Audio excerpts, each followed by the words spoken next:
गुरु साहब हमको समझाते हैं कि अगर सारे संसार को अपना दोस्त बनाना है तो अपने दिल से नफरत को, बुराई को मिटा दो, क्योंकि जब हम दिल से बुराई मिटा देते हैं तो फिर सब दोस्त नजर आते हैं। गुरु साहब फरमाते हैं कि मन अपने ते बुरा मिटाना पेखें सगल सृष्ट साजना। दूसरे उपदेश में गुरु साहब फरमाते हैं कि दुनिया की सबसे खूबसूरत जगह है दिल, जहां रब बसता है। सगल थान ते ओह उत्तम थान, नानक जह घट बसै हरे नाम। हे नानक, जिस हृदय में प्रभु का नाम बसता है वह हृदय रूपी जगह और सभी जगहों और तीर्थ स्थानों से पवित्र है। उसके बाद गुरु साहब समझाते हैं कि निम्रता में रहना उत्तम गुण है। जो नम्र होकर झुकते हैं वही ऊपर उठते हैं। विनम्र होकर ही हम पात्रता विकसित कर सकते हैं। विनम्र होकर हम ग्रहण करना सीखते हैं और विनम्रता के कारण ही हम दूसरों से जुड़ पाते हैं। सुखमनी साहिब में गुरु साहब फरमाते हैं कि सुखी बसें मस्कीनिया आप निवार तले, बड़े बड़े अहंकारियां नानक गर्भ गले। गरीबी स्वभाव वाला इंसान स्वभाव दूर करके विनम्र रह के सुखी रहता है, और दूसरी तरफ बड़े बड़े अहंकारी मनुष्य हे नानक अपने ही अहंकार में गल जाते हैं, दुख पाते हैं। इसलिए नम्रता में रहना सीखें, यही श्रेष्ठ गुण है। विज्ञानों की खोज से पहले गुरु पातशाह ने बतलाया कि परमात्मा ने केवल धरती ही नहीं बनाई बल्कि उसने अनगिनत खंड, ब्रह्मांड, आकाश, गंगाएं बनाई है।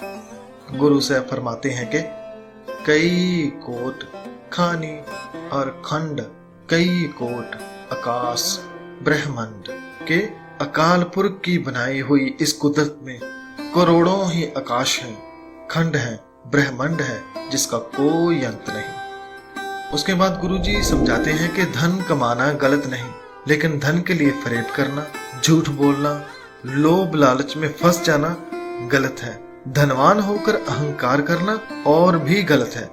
लोभी और अहंकारी धनवान याद रखें कि वह अपने साथ एक तिनका भी लेकर नहीं जा सकते। गुरु साहब उन्हें अहंकार छोड़ने के लिए फरमाते हैं कि धनवंता होए कर गर्भावे, तृण समान कछ संग न जावे। इसके बाद एक और सुखमनी साहिब में से शिक्षा देते हुए गुरु साहब फरमाते हैं कि यह जन्म किसी पाप या पुण्य करने के कारण नहीं मिला। जब आकार एह कछ ना दृष्टेता, पाप पुण्य तब कहते होता। गुरु साहब समझाते हैं कि जब इस दुनिया का कोई आकार ही नहीं था, जब न धरती थी न मनुष्य था, तब यह पाप पुण्य कोई कैसे कर सकता था। पाप पुण्य तो तभी होगा जब शरीर होगा। जब शरीर ही नहीं था तब पाप पुण्य कैसे कर दिया। ये पंक्ति उनके लिए है जो कहते हैं कि पाप पुण्य की वजह से जन्म होता है। अब उनसे अब पूछ सकते हैं कि जब इंसान ने पहली बार जन्म लिया तब उसने कौन सा पाप या पुण्य किया, क्योंकि उससे पहले तो ना उसका जन्म था ना मौत। सातवां उपदेश। गुरु की वाणी इतनी मीठी है, इतनी प्यारी है कि वह बिगड़े हुए मन को भी सुधार देती है, वह मन को शांत कर देती है।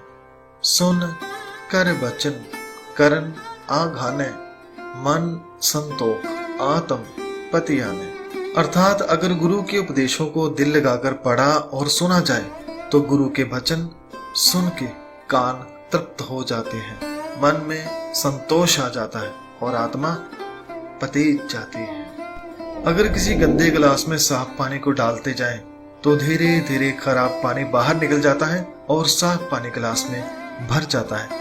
इसी तरह प्रभु के गुण होते हैं। जैसे जैसे हम गुरबानी को सुनते जाते हैं, उसे पढ़ते जाते हैं, उसे समझते जाते हैं, तो अपने आप ही हमारे अंदर से बुरे विचारों की गंदगी बाहर निकलनी शुरू हो जाती है और हमारे अंदर गुरबानी अर्थात प्रभु गुण बसने शुरू हो जाते हैं। गुरु साहब फरमाते हैं कि गुण गावत तेरी उतरस मैल बिनस जाए हो मैं बिक फैल।